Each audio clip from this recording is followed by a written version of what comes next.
Nama warungnya, Soto Ayam Bu Marni.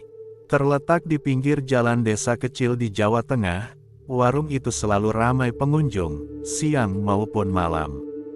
Entah kenapa, setiap orang yang pernah mencicipi soto ayam Bu Marni akan merasa ketagihan. Rasanya gurih, kaldunya kuat, dan ada aroma harum yang aneh. Menggoda, seperti memanggil dari balik lapar.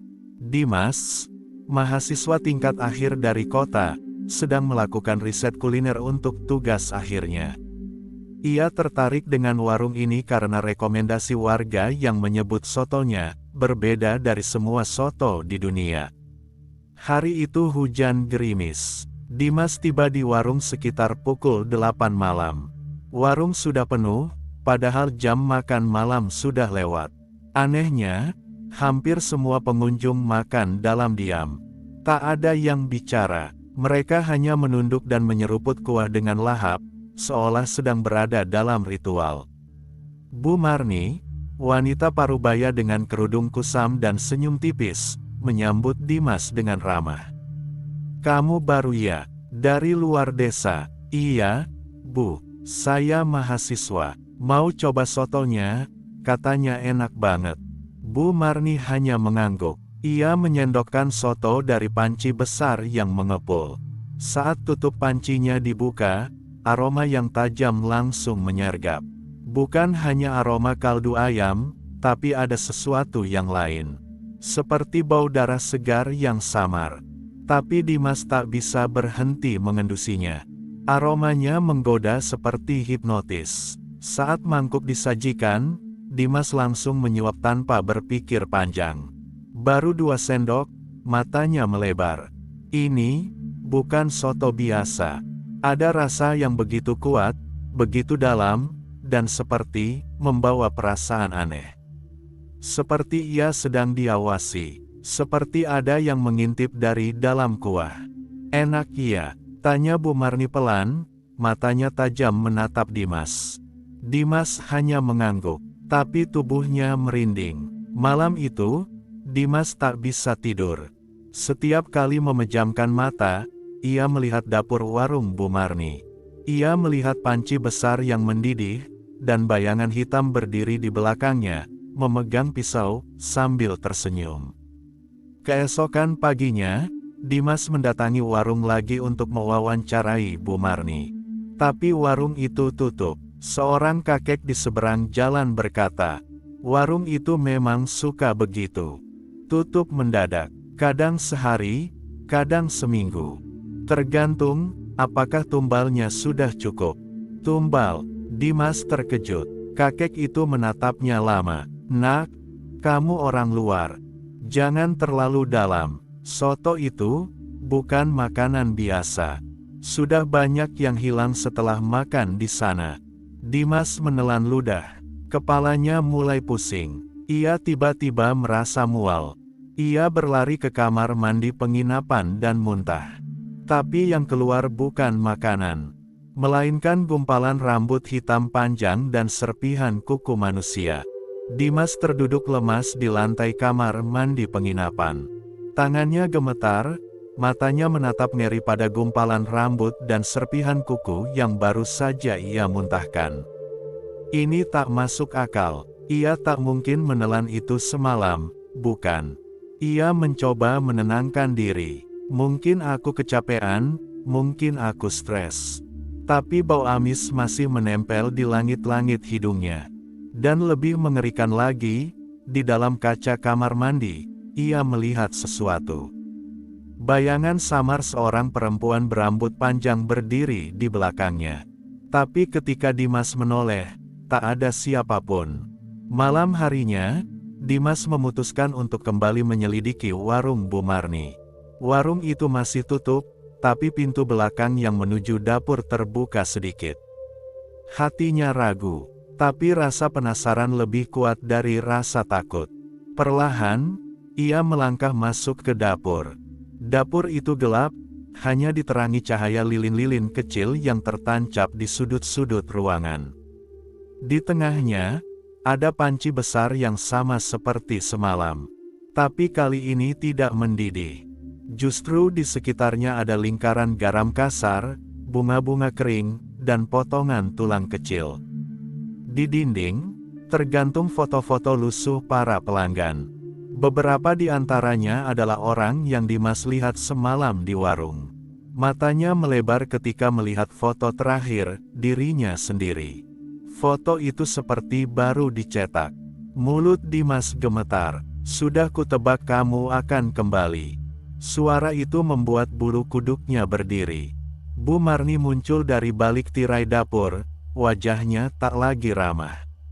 Sorot matanya kosong, tapi penuh kekuasaan. Di tangannya, sebuah mangkuk soto, namun kuahnya berwarna hitam pekat, seperti oli. "Kamu makan soto itu, berarti kamu sudah masuk dalam lingkaran. Tumbal sudah dipilih, dan kamu bisa jadi yang berikutnya. Kecuali, kamu bantu aku." Dimas mundur beberapa langkah, tapi Bu Marni berjalan mendekat. "Kau pikir aku dapat semua kekayaan ini cuma karena soto enak? Tidak, ini dari perjanjian. Setiap bulan aku harus memberi 1 jiwa, 1 tubuh, supaya daging dan kaldu tetap punya rasa yang kau rasakan semalam." Daging manusia. Suara Dimas nyaris tak terdengar. Daging orang-orang yang tak disadari keberadaannya. Pendatang, orang buangan, atau orang seperti kamu.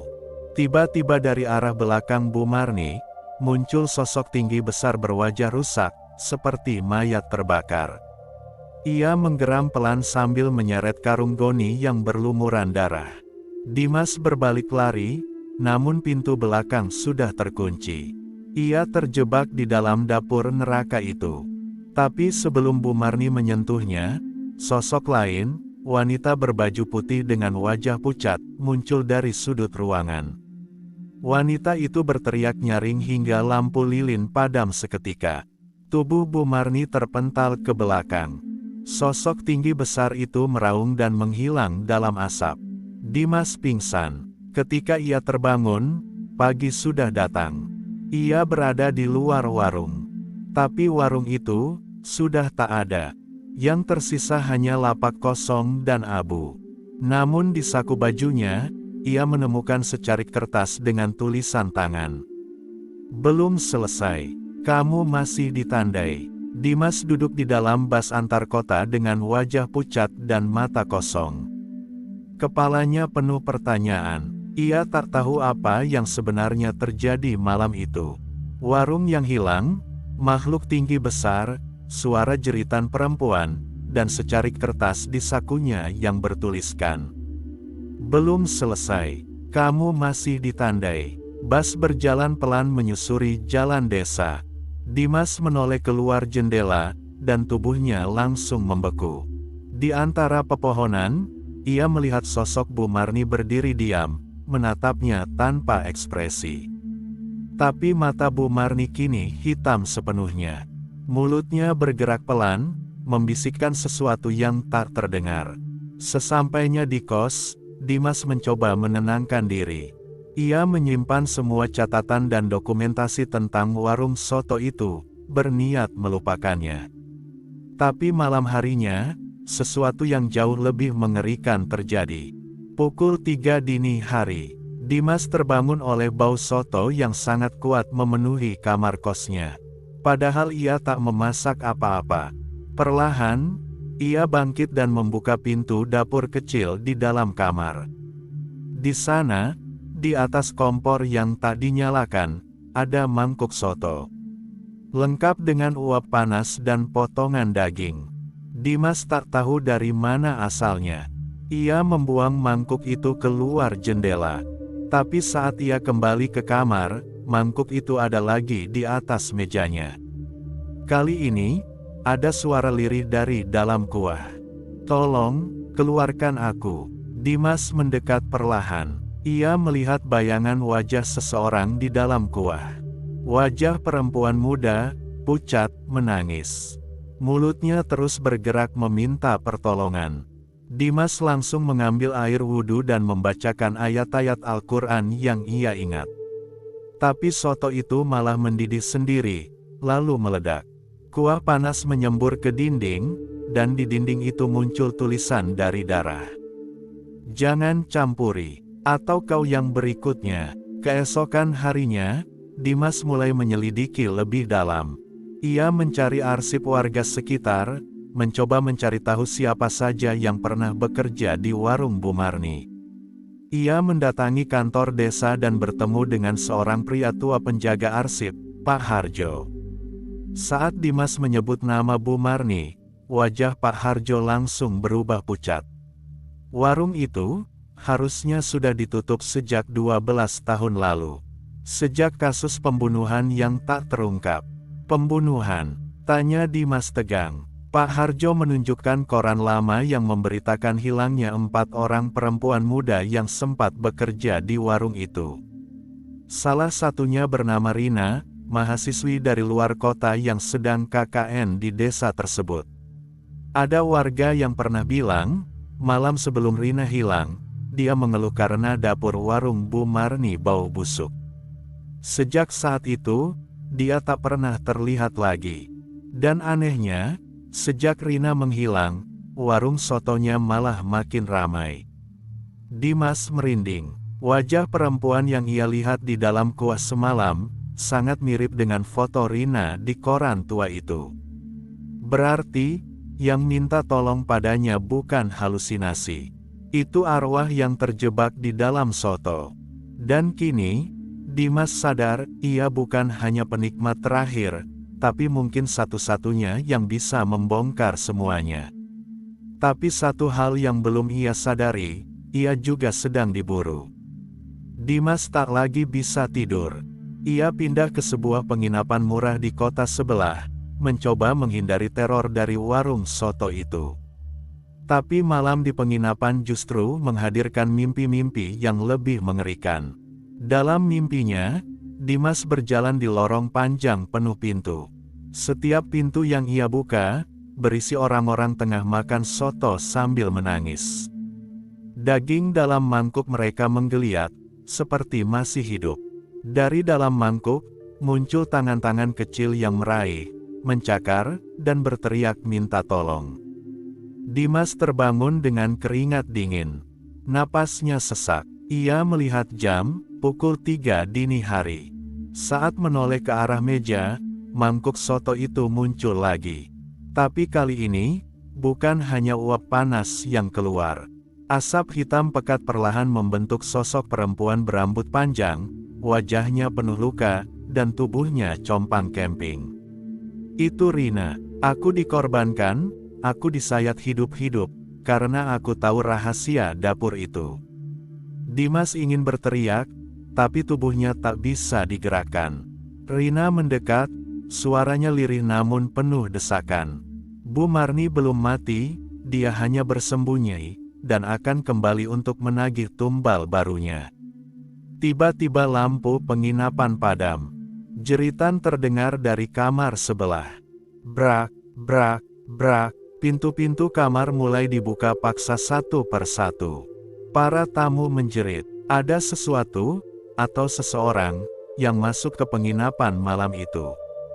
Dimas mengintip dari lubang pintu kamarnya dan melihat bayangan tinggi besar menyeret tubuh penjaga penginapan. Sosok itu, yang sama seperti di dapur Bu Marni. Ia membawa karung, dan kini, ia mendekati kamar Dimas.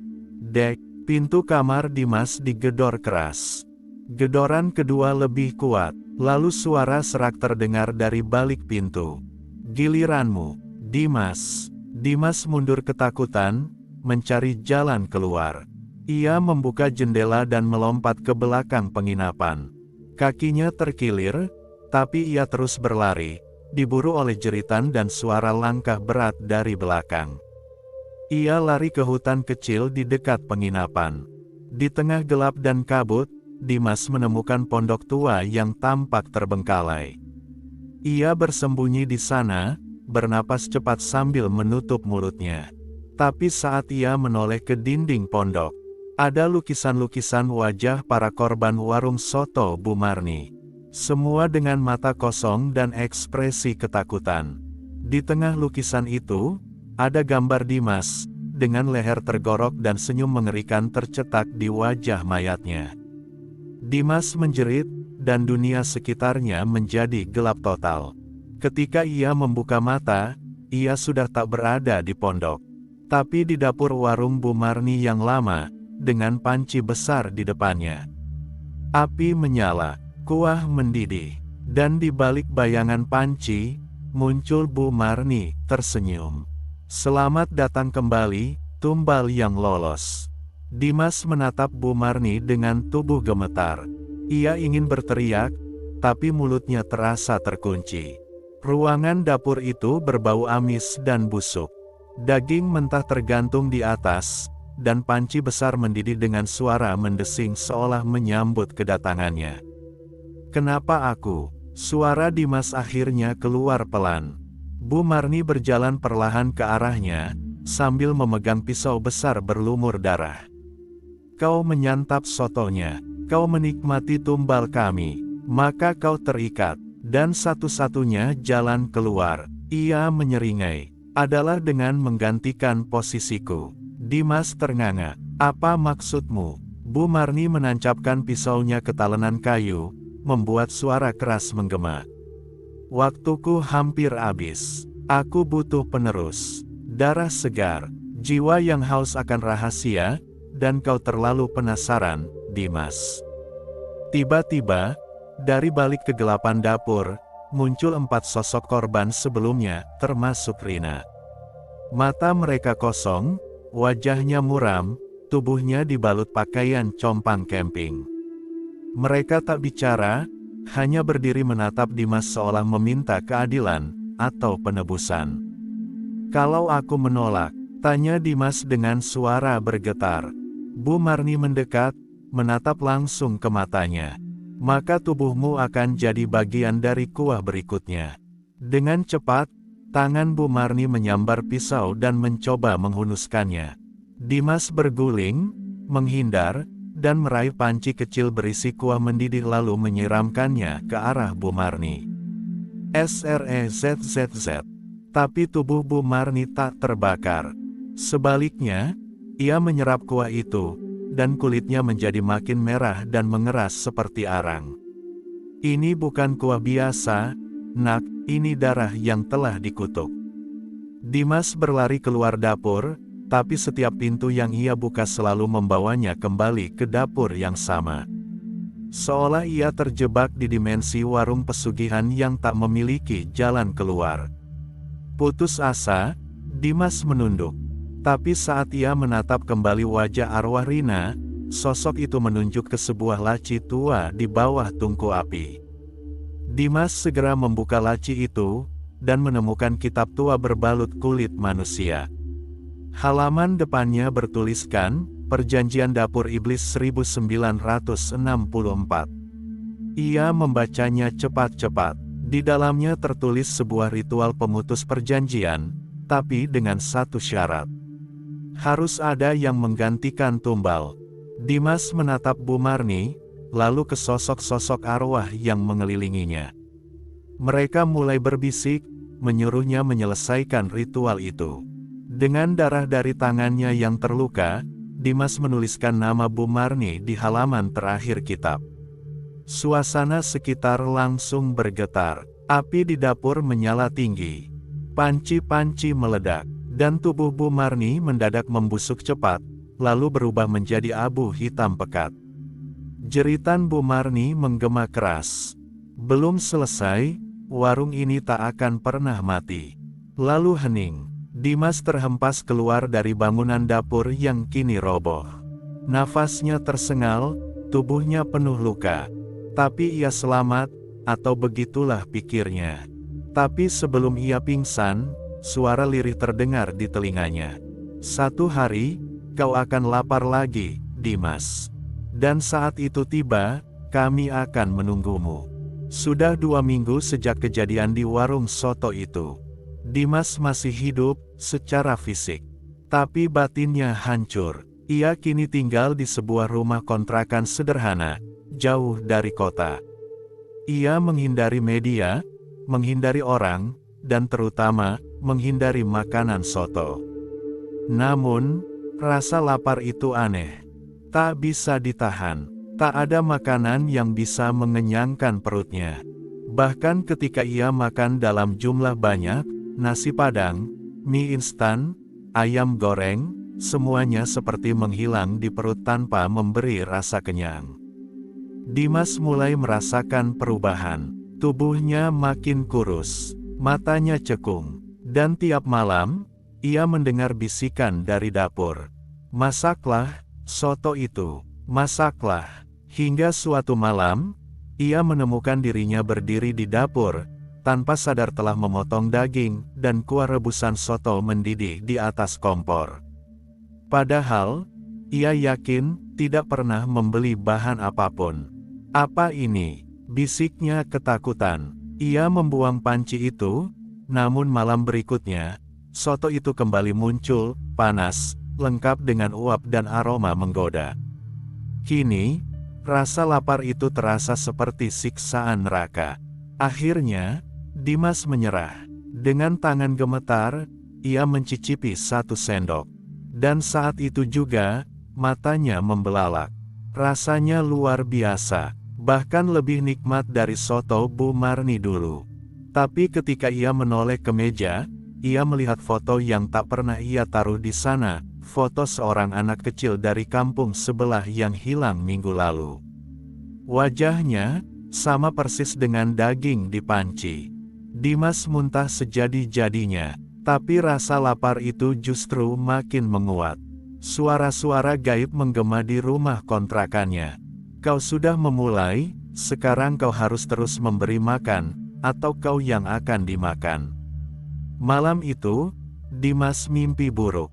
Dalam mimpi, ia duduk di sebuah meja panjang. Di hadapannya, puluhan orang tanpa wajah menyantap soto dengan tangan, tanpa sendok. Dagingnya menggelepar di mangkuk, darah menetes, dan semua mata kosong itu berbalik menatapnya.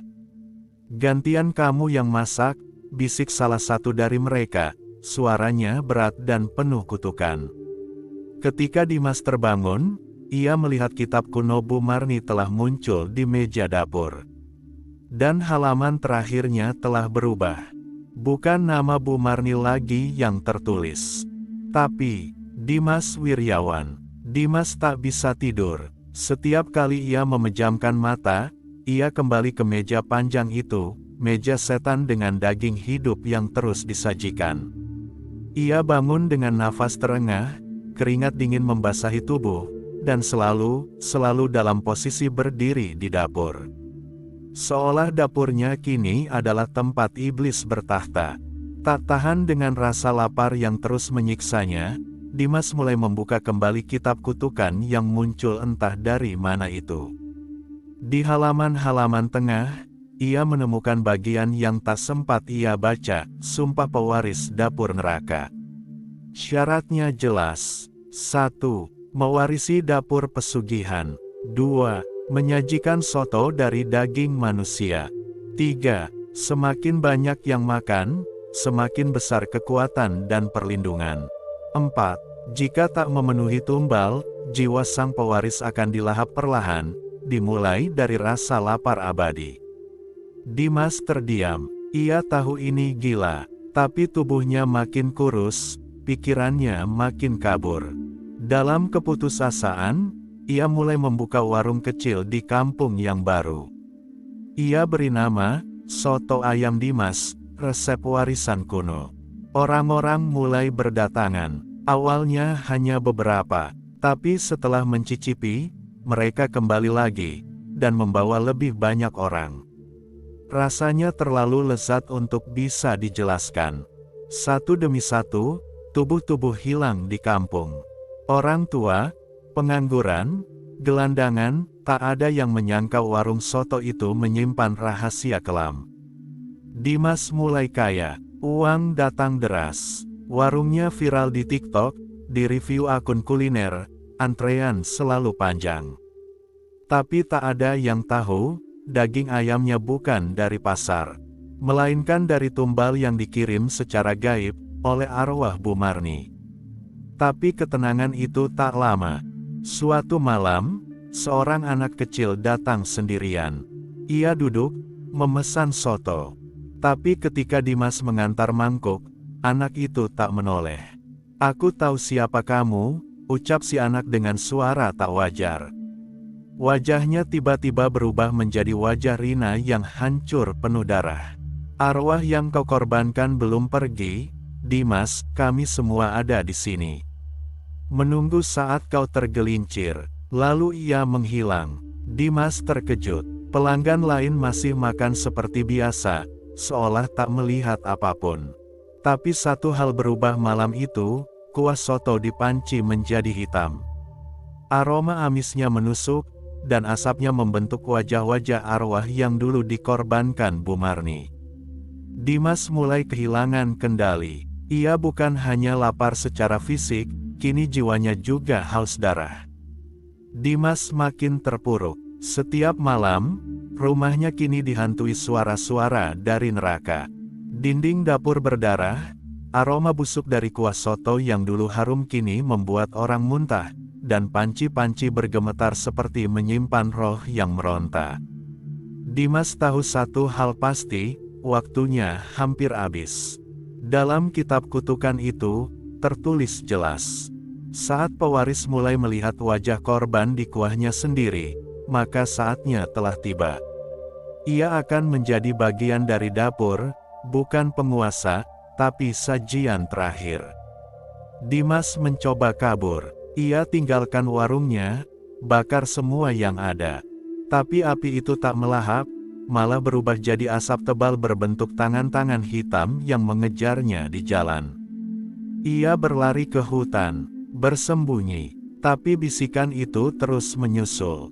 "Tumbal belum lunas. Dimas, kembalilah, atau gantikan mereka." Malam itu, Dimas terbangun di tengah hutan, telanjang, tubuhnya dipenuhi bekas luka seperti digigit dan dicakar. Di depannya, berdiri Bu Marni. Tapi wajahnya setengah hancur, penuh belatung, dan matanya kosong seperti liang kubur. "Kenapa kau berhenti, Dimas?" bisiknya. "Kau sudah jadi bagian dari kami. Kau adalah tumbal terakhir." Dimas berteriak. Ia berlari, namun tanah di bawahnya berubah menjadi lumpur merah, berisi potongan tubuh, tulang, dan wajah-wajah korban yang dulu ia masak. Mereka menariknya masuk. "Tidak, aku tidak mau mati," teriaknya. Namun takdir tak bisa dihindari. Dalam satu hentakan gaib, tubuh Dimas terseret masuk ke dalam tanah. Saat ia ditelan, di kejauhan terdengar suara kompor menyala, dan suara ramai pelanggan baru. Beberapa bulan kemudian, seseorang membeli tanah bekas warung Dimas. Mereka membangun ulang dengan desain lebih modern. Tapi para tukang bangunan sering melihat asap berbentuk wajah muncul dari dapur. Salah satu dari mereka bahkan mendengar suara, "Tambahkan kecap, biar makin nikmat." Dan malam itu, satu tukang hilang. Tak ada yang tahu bahwa dapur itu masih hidup, bahwa resep pesugihan itu masih menyala, dan kini menunggu pewaris baru.